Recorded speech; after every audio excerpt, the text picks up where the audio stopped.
Hey everyone, welcome back. It's a Saturday morning here. I thought I'd look at a few cards, showcase a few items that have come in the mail recently, and kind of further explain what my hobby goals are at the moment.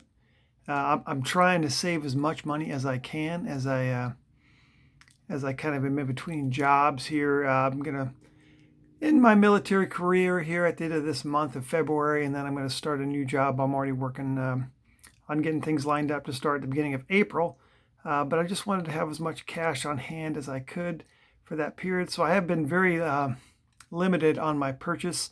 You saw my GMA slab video from the last one, kind of my mindset. And this time I actually have some PSA slabs to go over. But I first wanted to talk about kind of not my frustration, but just kind of my amazement at what some of these vintage cards, how well they're doing right now. I know everyone talks about them going down, or maybe they don't. I mean, but the vintage cards are really, I think, have seen their values increase. And a couple examples here. Two guys that just recently were named to the Hall of Fame. This Jim Cott. I had this in a pile with some of my quote-unquote commons because I don't really collect Jim as a Hall of Famer. I've got a few of his other cards, but this card has just shot up. I want to say just a couple of years ago, I might have paid, I think I paid under $40 for this card, and it's several $100s now. And it's kind of illustrates why I'm not really big into collecting vintage cards, and you don't see a lot of vintage cards in my video. I have almost all the vintage cards I want or need on my player runs, so look back into my archives if you want to see some of those. But Jim Cott's a great example of a guy whose card has exploded in value with his recent announcement into the Hall of Fame. Did he do anything different? No. He still had the same stats he had a couple years ago when I paid $40 for this card, or less than $40 for this card. I think I might have paid around $35 for it. But that's just the way the card is going. Another guy I think that should have been in the Hall of Fame a long time ago.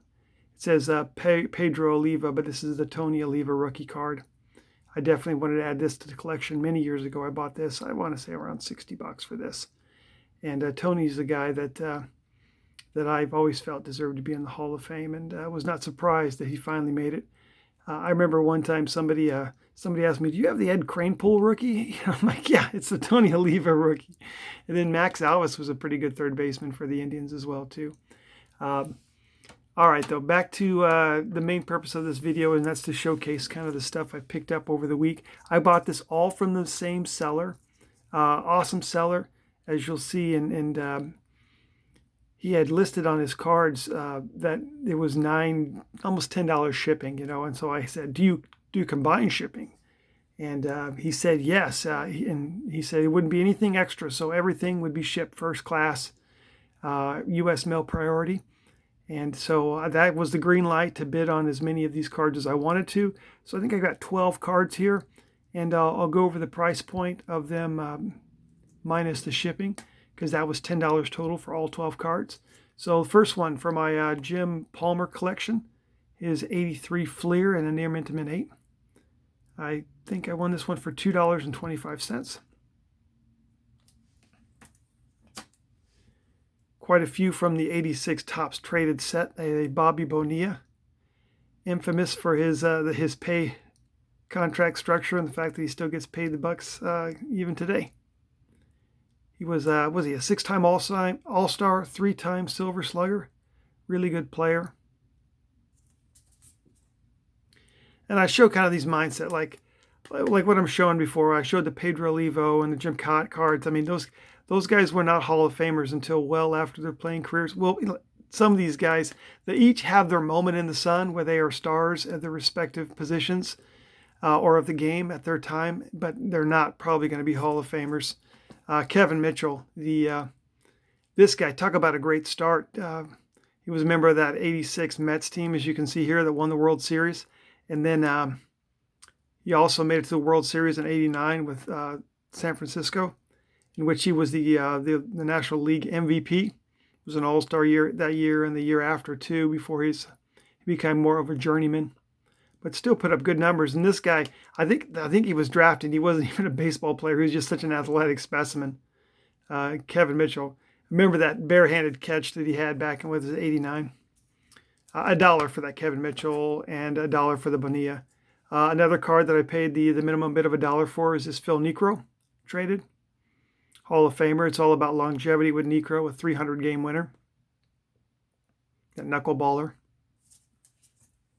Got a nice little Niekro collection developing. All right, here's a fun one. Mitch Williams, rookie, the Wild Thing. I remember him specifically more for being on the Cubs in the late 80s. Then he also had a nice little run in the for the Phillies too. Did some good things as a reliever. Another reliever who had some success that nobody ever talks about is Todd Warrell. He was he the 86 Rookie of the Year? He might have been. A great saver. I think he led the league in saves in '86.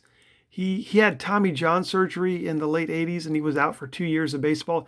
Came back and made a comeback, and then also made a couple All-Star appearances with the Dodgers late in his career in the mid-90s. So he had a long career, although people don't really realize it.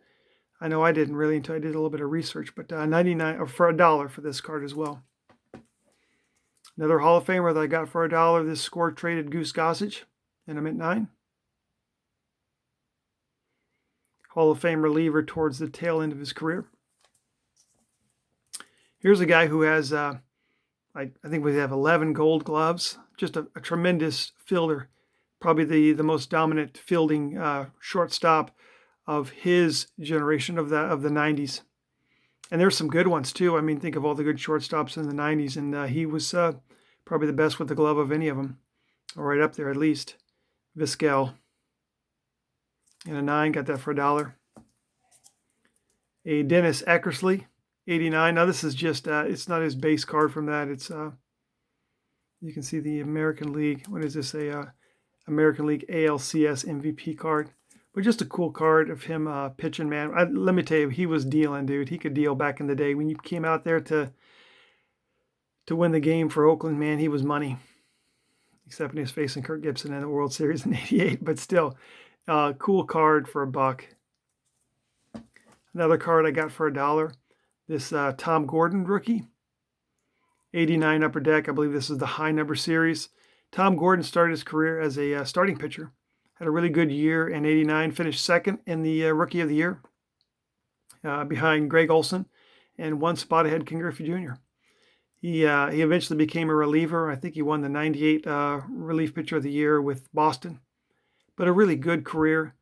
D. Gordon's dad. So that's a cool card of Tom Flash Gordon, I remember. He's a small guy too, but man, he had an arm.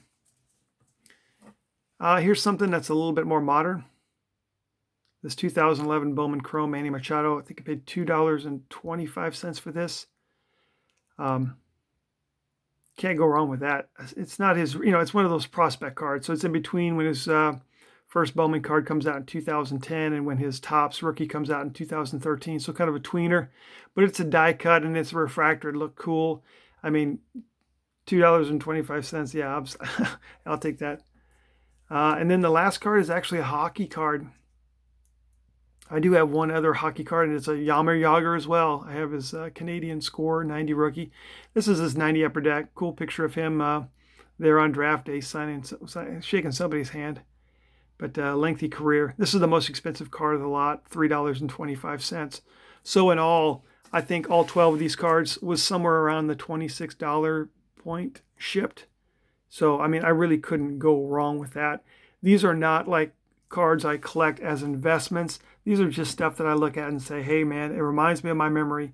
Each one of those baseball players from '86, I have kind of got like a memory of, and a fond one at that. And that's why it's fun. I love collecting. I love the hobby, and it kind of takes me back to a more innocent age, if you will. But that's all I got for you. Thank you again for watching all the way through. If you've got it through this video, I appreciate your posts and comments, and I'll talk to you again soon.